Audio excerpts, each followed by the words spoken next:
Hello everyone, I'm Captain Logan, and welcome to Pop Culture ComiX presents Captain Logan's Comic Book Week in Review. Today I'm going to start with Green Arrow number 6. Finally, we really start getting down to the meat of this book, Green Arrow versus the Queen, the evil lady who's taken over Queen Industries while Oliver has been exiled and living in the mysterious healing forest. This book has been a little slow with the Brightest Day stuff, and while I've personally been enjoying that because of how it coincides with the events of Brightest Day, this is easily my favorite issue so far. The hostile takeover of Queen Industries, the way the Queen is manipulating the people of Star City and taking advantage of its citizens, that's the really interesting stuff in this series, and it's been left largely in the background thus far. But here, Oliver finally storms the castle, as it were, and we get a great confrontation between the two. There's some fantastic and smart action here with some dynamic, full-page spreads. Neves really excels at action, and he's just the right artist for Green Arrow. Green Arrow is wonderfully acrobatic, and he looks just epic every time he pulls back his bow. The confrontation serves mostly to give background about the Queen, whom we learn had an affair with Oliver's father.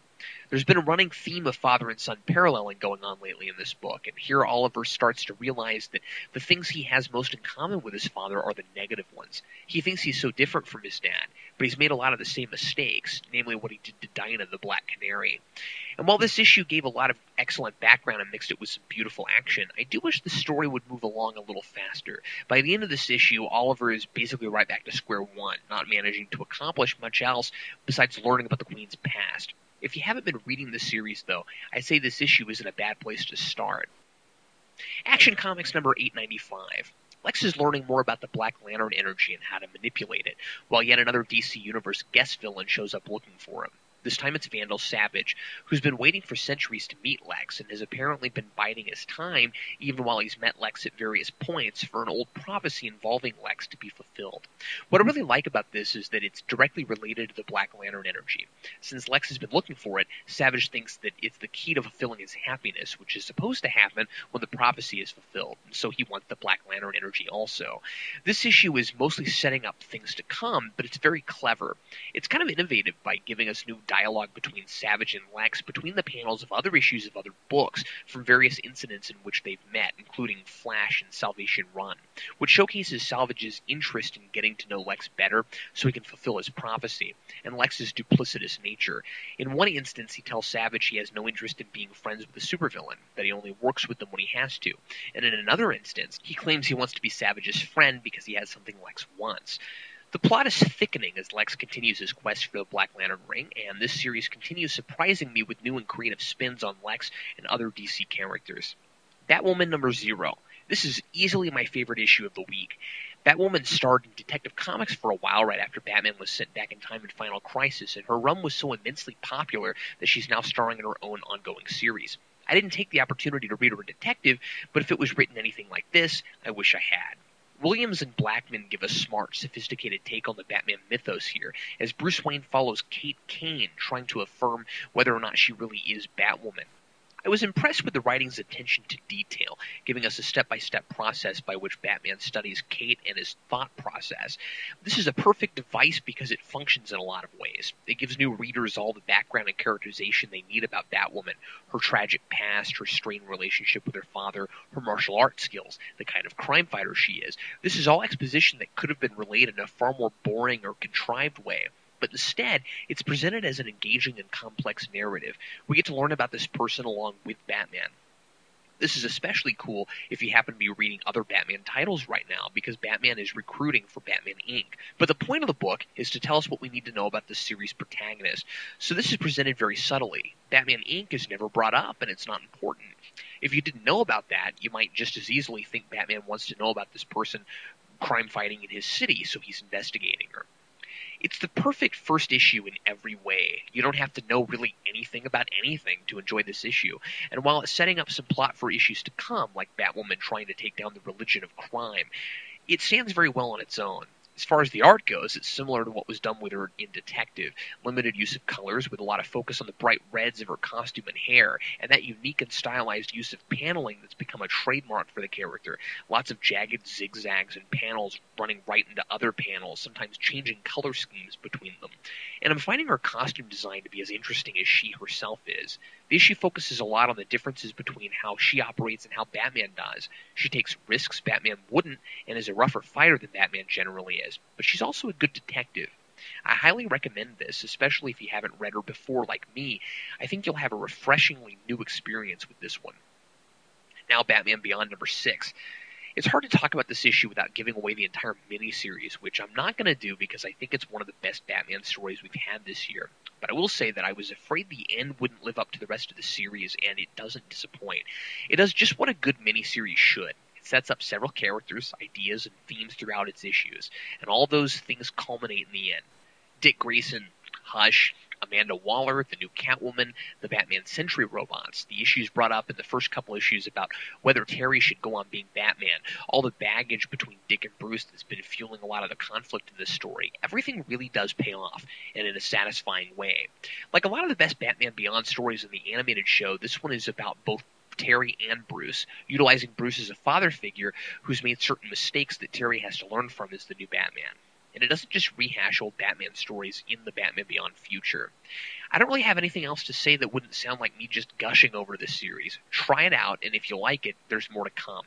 Batman Beyond will be a monthly starting in January. Fantastic Four number 585. I probably said this about the last issue, but the best thing about this series right now is how much story you get in each issue. There are several subplots happening at once with each of the four and other characters they're interacting with, and each of those stories is well-paced and woven well into the rest of the issue. So I feel when I'm finished like I've read more than is really here, and part of that is also due to Steve Epting's cinematic drawing.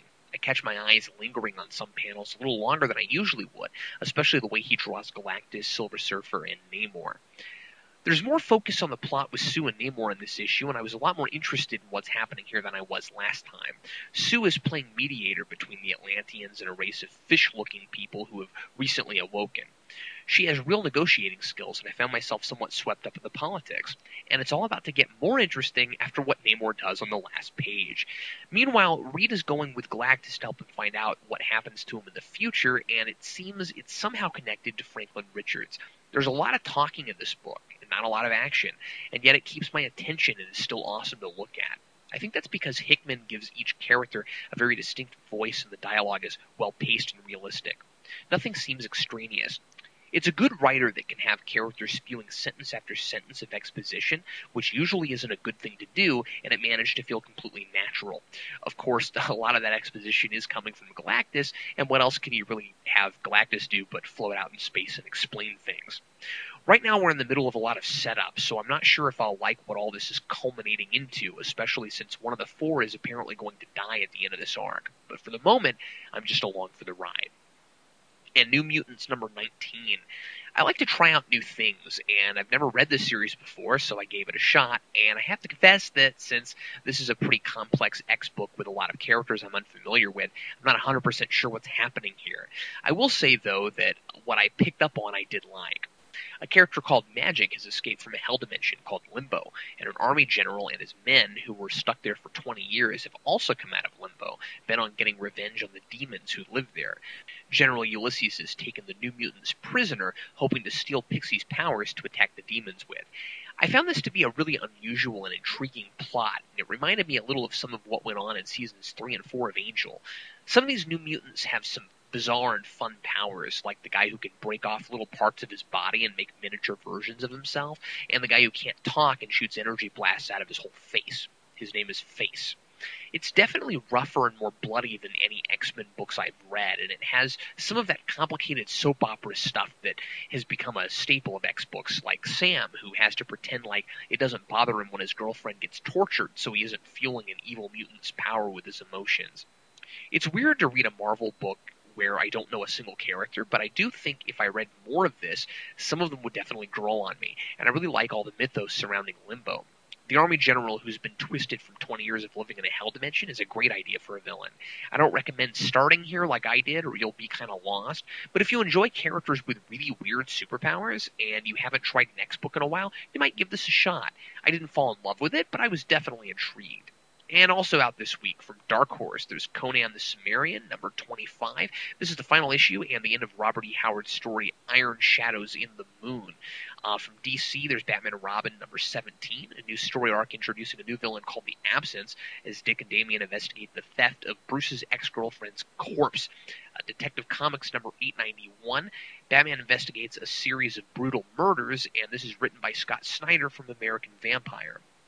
For Marvel, we have Captain America number 612, which continues the trial of Captain America, and Ultimate Comics Spider-Man number 150, a reunion of artists from Ultimate Spider-Man and the whole Ultimate Universe to celebrate the 10-year anniversary of Ultimate and the 150th issue of Ultimate Spider-Man. And that's my news and reviews for this week. Thanks for watching. I'm Captain Logan, wishing you pleasant reading, creative thinking, and a happy Thanksgiving.